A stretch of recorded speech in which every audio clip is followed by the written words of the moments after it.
Husband ওয়াইফের মধ্যে যদি কখনো ঝামেলা কিংবা মনোমালিন্য হয়, তাহলে সেটা নিজেদের মধ্যেই রাখা শ্রেয়।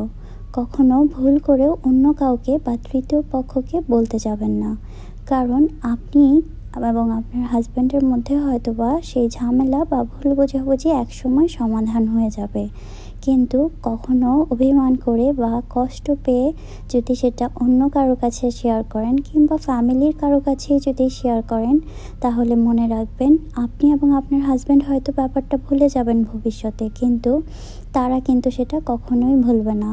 তাই এই সকল কিছু এড়াতে সবসময় উচিত নিজেদের মধ্যে বসে বোঝাপড়া করা, একে অপরের কাছে নিজের মনোমালিন্যর কারণ বা কী নিয়ে আপনি কষ্ট পেয়েছেন, কী নিয়ে ভুল বোঝাবুঝি হয়েছে সেটা যদি সমাধান করা যায়, সেটাই সব থেকে ভালো। মৌলবীগণ কিংবা হুজুররা যখন বয়ান করে তখন কিন্তু বেশিরভাগ সময় ওনারা এই কথাটা উল্লেখ করে বলেন যে শয়তান হচ্ছে সব থেকে বেশি খুশি হয় যদি কখনো তারা হাজব্যান্ড ওয়াইফের মধ্যে ঝামেলা লাগাতে পারে। তাই শয়তানকে সেই প্রশ্রয় না দেওয়াটাই ভালো। ঝামেলা হতেই পারে, একসাথে যদি আপনি কিচেনে দুটো হাঁড়ি পাতিল একসাথে রাখেন, তাহলে তাদের মধ্যেও কিন্তু কখনো কখনো ধাক্কা লেগে সাউন্ড হতে পারে। ঠিক তেমনই একজন মানুষ বা দুজন মানুষ যখন একসঙ্গে বসবাস করে, কখনো কখনো মতের অমিল, কখনো কখনো ভুল বোঝাবুঝি অনেক কিছুই হতে পারে, সেটা একদমই নর্মাল। আর আল্লাহ সব থেকে খুশি হয় হাজব্যান্ড ওয়াইফের সম্পর্ক ভালো থাকলে, আর শয়তান খুশি হয় তাদের মধ্যে ঝামেলা থাকলে। আর আমাদের সমাজে এমন অনেক মানুষ আছে যারা প্রতিনিয়তই চেষ্টায় থাকে একজন ভালো হাজব্যান্ড ওয়াইফের মধ্যে কিভাবে ঝামেলা লাগানো যায়, কিভাবে সংসারে অশান্তি করা যায়। একটা জিনিস মনে রাখবেন, আজকে আপনি যদি কারো সংসারে ঝামেলা বা অশান্তি করার চিন্তা করেন, তাহলে এর প্রতিদান যে আল্লাহ আপনাকেও দিবে সেটাই মাথায় রাখা উচিত। কারণ আমরা পৃথিবীতে কিছু কাজের ফসল কিন্তু পৃথিবীতেই আল্লাহ দিয়ে দেয়, আমরা কিন্তু পেয়ে যাই। বর্তমানে বেশিরভাগ মানুষের কাছে কমপ্লেন শুনতে পাওয়া যাচ্ছে যে সাংসারিক জীবনে খুবই অশান্তিতে আছে। শ্বশুরবাড়ির লোকজনদের অত্যাচার কিংবা শাশুড়ি, ননদ কিংবা যা, অনেক অনেক অনেক কমপ্লেন, অনেক প্রবলেম আছে। তো আমার কাছে আমার বোনরা অনেক চিঠি লিখেছে, তাদের সাংসারিক অসুবিধা নিয়ে অনেক কিছু শেয়ার করেছে। আসলে তাদেরকে ওই মুহূর্তে সান্ত্বনা দেওয়া ছাড়া আমার কাছে আর কিছু ছিল না। তো আমি ওইভাবে বলতে চাচ্ছি না। আর আমি এই কথাগুলো বলছি মানে এই না যে আমার আর আমার হাজব্যান্ডের মধ্যে ঝামেলা হয়েছে, তা কিন্তু না। আমি এটা জাস্ট হচ্ছে আমার সেই বোনরা যারা আমাকে চিঠি লিখেছে তাদের সমস্যার কথা চিন্তা করে বলছি। তো সমস্যা আসলে সবার জীবনেই থাকবে। সংসার জীবনটা একদম যে মসৃণ হবে সেটাও না। কখনো দুঃখ, কখনো কষ্ট, কখনো ঝামেলা সেটা হবে। আর আজকে যারা আপনাকে কষ্ট দিচ্ছে, আপনি শিওর থাকেন যে পরবর্তীতে হয় এখন কিংবা পরে কিংবা কিছুদিন পর ওরা ঠিক এর থেকে বেশি কষ্ট পাবে, যদি আপনার কোনো ভুল না থাকে। তৃতীয় পক্ষ যতই চেষ্টা করুক না কেন, যদি আল্লাহ আপনাদের জুটি লিখে থাকেন, তাহলে পৃথিবীর কোনো শক্তি আপনাদেরকে আলাদা করতে পারবে না। তো সেই জন্য আল্লাহর উপর একিন থাকতে হবে এবং একে অপরের প্রতি শ্রদ্ধাবোধ থাকতে হবে। হাজব্যান্ডের প্রতি হাজব্যান্ডের যতটুকু সম্মান পাওয়া উচিত একজন ওয়াইফ হিসেবে ততটুকু দিতে হবে। আর একজন ওয়াইফ হিসেবে হাজব্যান্ড যতটুকু সম্মান দেওয়া উচিত, একজন হাজব্যান্ডকেও কিন্তু ততটুকুই সম্মান করা উচিত। সম্মান বলতে এই না যে আপনি আপনার ওয়াইফকে পায়ে ধরে সালাম করবেন। সম্মান বলতে এই যে আপনি ওর অনুভূতি বা আপনার তার ধারণা, তার কোনো কিছুকে মূল্যায়ন করা, তাকে শ্রদ্ধা নিয়ে কথা বলা, তুই-তুইকারি না করা বা গালিগালাজ না করা বা মানুষের সামনে অপমান না করা, এই সকল কিছুর মধ্যেই সম্মান অন্তর্ভুক্ত হয়। প্রিয় আপু, আপনি যা লিখেছেন তাতে আমি ভীষণ ভাবে এটা নিয়ে আসলে মর্মাহিত হয়েছি। কথাগুলো খুব আমার কাছে খুবই কষ্ট লেগেছে। যাই হোক, আমি কিন্তু আল্লাহর কাছে আপনার জন্য স্পেশালি দোয়া করব। আর এই যে দেখেন, আতিফা বুড়ি চলে এসেছে, কাজ করতে দিচ্ছিল না, তো সে খেলবে এখন আমার সঙ্গে।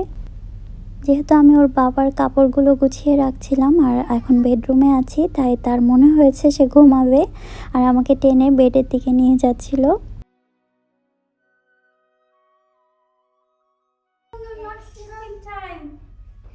I have to pray. So many work instead. But not now. After. Give me jump. Give me jump. Come here. Give me money. Come.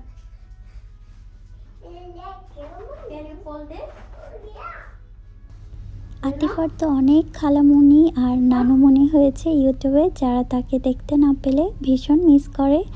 আর খুব খুব করে আতিফার জন্য কমেন্টও আসে কেন তাকে দেখাচ্ছি না।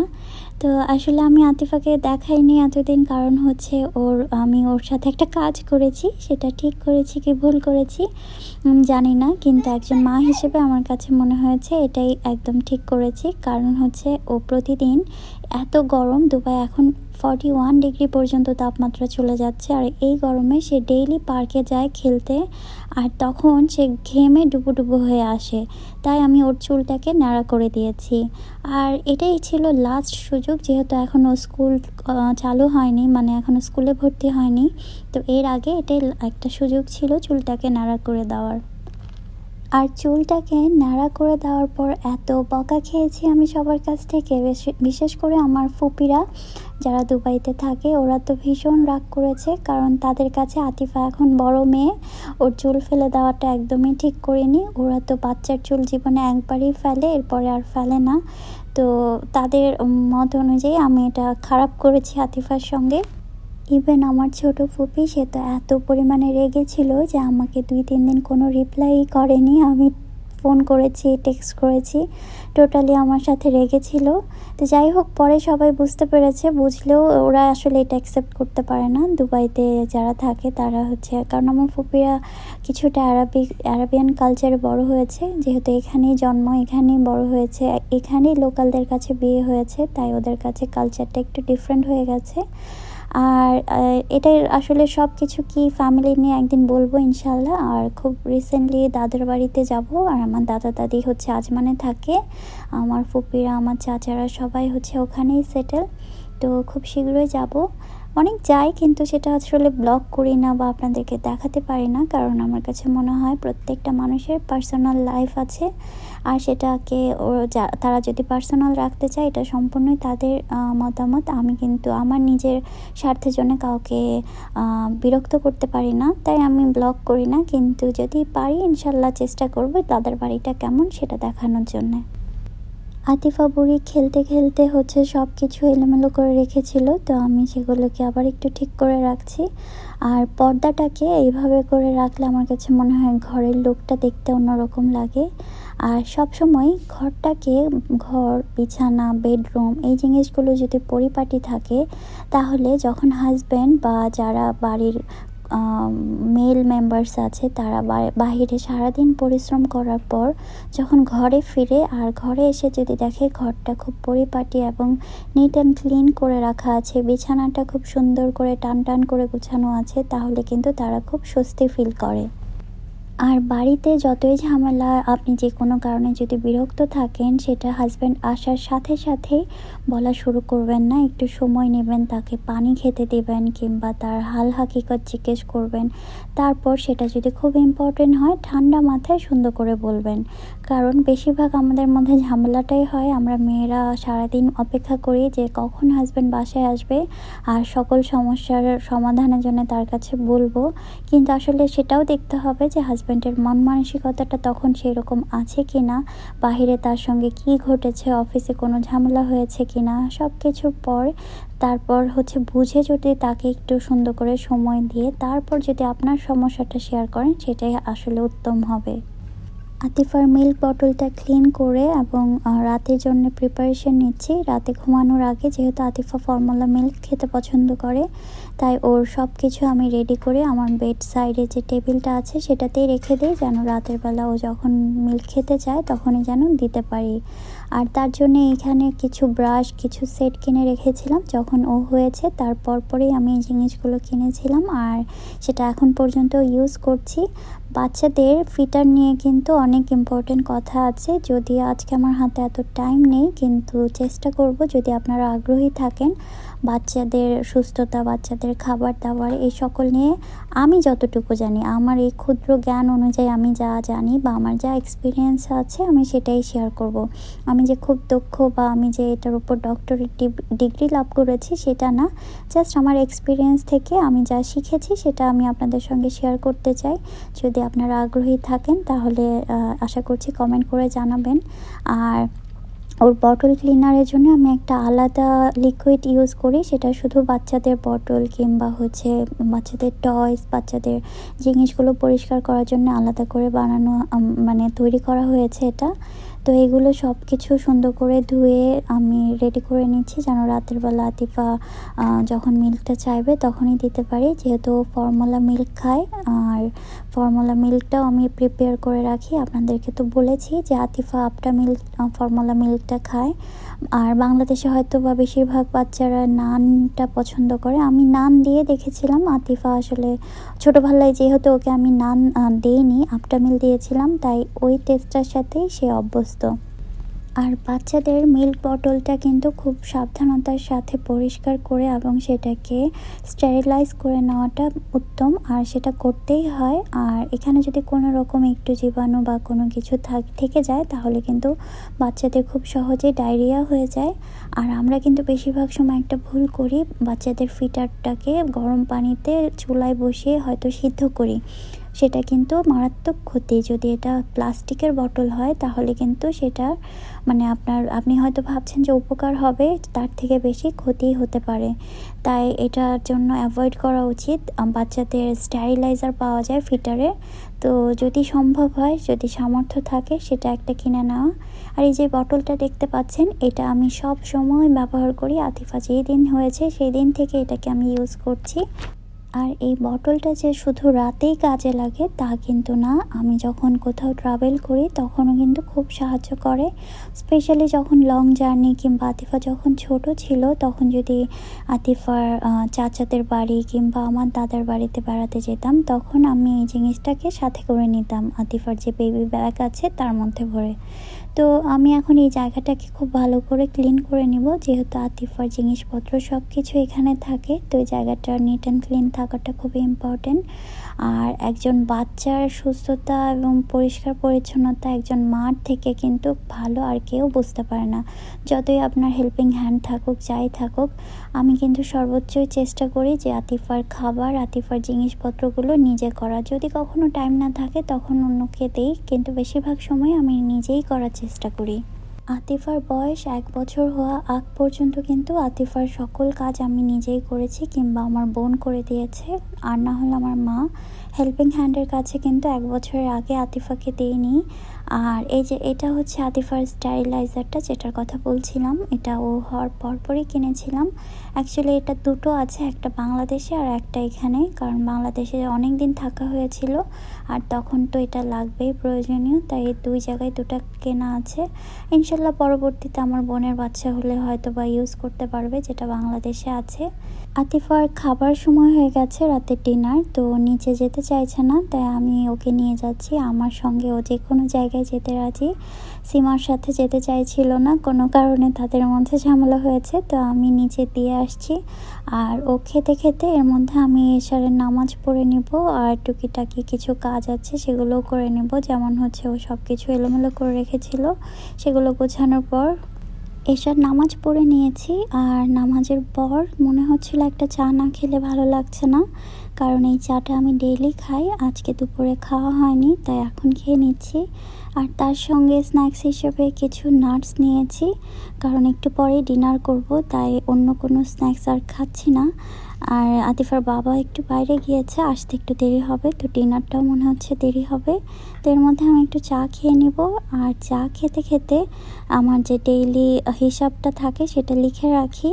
আর হিসাব বলতে হচ্ছে সংসারে কত টাকা খরচা হলো, কোথায় কি এক্সপেন্সেস হলো, সব কিছু আমি নোট ডাউন করে রাখি, তাহলে মাস শেষে একটা এস্টিমেট হিসাব পাওয়া যায় আর বুঝতে পারা যায় যে আসলে কোথায় কত টাকা খরচ হয় আর কিভাবে খরচটা কমানো যায় সেটারও একটা আইডিয়া করা যায়। তো এটা একটা ভালো ওয়ে, এটা আমার হাজব্যান্ড আমাকে শিখিয়েছে। বাদাম খেলে আসলে আমার একটু বেশি গ্যাস তৈরি হয়, তারপরও খাচ্ছি, কারণ হচ্ছে একটু খিদে পেয়েছিল।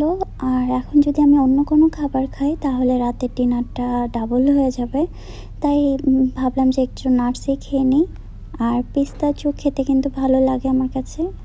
অনেক আপুই আমার কাছে জানতে চেয়েছে আমি হাতে যে নেল হেনাটা ইউজ করি বা যেই হেনাটা আমি ব্যবহার করি সেটা আসলে কোন ব্র্যান্ড। অ্যাকচুয়ালি আমার ওই হেনাটাতে আমি ছবিও তুলে রেখেছি, যদি পারি ইনশাল্লাহ পরবর্তীতে শেয়ার করব।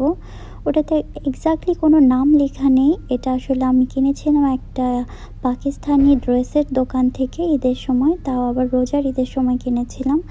আর সেটা আমি সযত্নে করে রেখেছি, অল্প অল্প করে ইউজ করি। এবার কোরবানি ঈদের সময় এখান থেকে অল্প করে মেজো ভাবি, বড় ভাবিকেও দিয়েছিলাম। না, বড় ভাবি দেয়নি, মেজো ভাবিকে একটু দিয়ে দিয়েছিলাম। তো আর অল্প একটু আছে, আমি কিন্তু সেটাকে যত্ন করে রেখেছি। ওই দোকানে আমি আবার গিয়েছিলাম, ওদের কাছে ওই মেহেদিটা এখন আর নেই। ইভেন ওরা কোরবানি ঈদেও সেটাকে আর স্টক করেনি, ওইটা একবারেই রোজার ঈদে করেছিল। আর মেহেদির কালারটা খুবই সুন্দর, নখে দিলে এত সুন্দর কালার হয়। অন্য কোনো হেনা আসলে নখে দিলে এভাবে কালার হয় না। তো এই হেনাটা আসলে আমি খুব মিস করব। অল্প একটু আছে, সেটাকে সযত্ন করে রেখেছি। এই যে ডায়েরিটা দেখতে পাচ্ছেন, এটা আসলে তুরস্কের ইস্তাম্বুল থেকে কেনা, ইস্তাম্বুল এয়ারপোর্ট থেকে কিনেছিলাম। তখন আমরা গত বছর তুরস্কে ঘুরতে গিয়েছিলাম, সেই সময় এয়ারপোর্টে বিভিন্ন গিফট সামগ্রী কেনার সময় এই ডায়েরিটা চোখে পড়ে। এরকম ডায়েরি আসলে 3টা কিনেছিলাম, তার মধ্যে একটা আমি আমার মাকে গিফট করেছি, আর একটা আমার প্রিয় একজন আছে তাকে গিফট করেছি, লিজাকে গিফট করেছি। আর এই পিঙ্ক কালারটা রেখেছিলাম মারিজাকে দেওয়ার জন্য। তো লিজাকে আমি দিয়েছিলাম, কোনো কারণে হয়তো বা ও যাওয়ার সময় ভুলে গিয়েছিল, নেয়নি। তো এটা আমার কাছেই রয়ে গেছে, এখন আমি এটা ইউজ করছি মাঝে মধ্যে। আর এটা হচ্ছে আমার পেনাল কোড বুকস, বার অ্যাক্ট। আপনারা হয়তো জানেন যে আমি লর স্টুডেন্ট, LLB অনার্স কমপ্লিট করেছি। এখন শুধু বার এক্সামটা দিলে ইনশাল্লাহ লয়ার হয়ে যাব। তো সেটার জন্যে প্রিপারেশন নিচ্ছি, যখনই সময় পাই মাঝে মধ্যে বিয়ার অ্যাক্টগুলো পড়ার চেষ্টা করছি। আর রেজিস্ট্রেশনটা করা হয়নি, যদি নেক্সট টাইম বাংলাদেশে যাই ইনশাল্লাহ রেজিস্ট্রেশনটা করে আসব। আর প্রিপারেশন নিয়ে বার এক্সামটা দিয়ে আল্লাহর রহমতে যদি পাশ করে যাই তাহলে আমি অ্যাডভোকেট হয়ে যাব। তাহলে ওটা হচ্ছে আমার একটা নিজস্ব আইডেন্টিটি। আর সবাই সেজন্য দোয়া করবেন। আসলে সংসার, বাচ্চা সব কিছুর পর পড়াশোনাটা সত্যি একটু টাফ।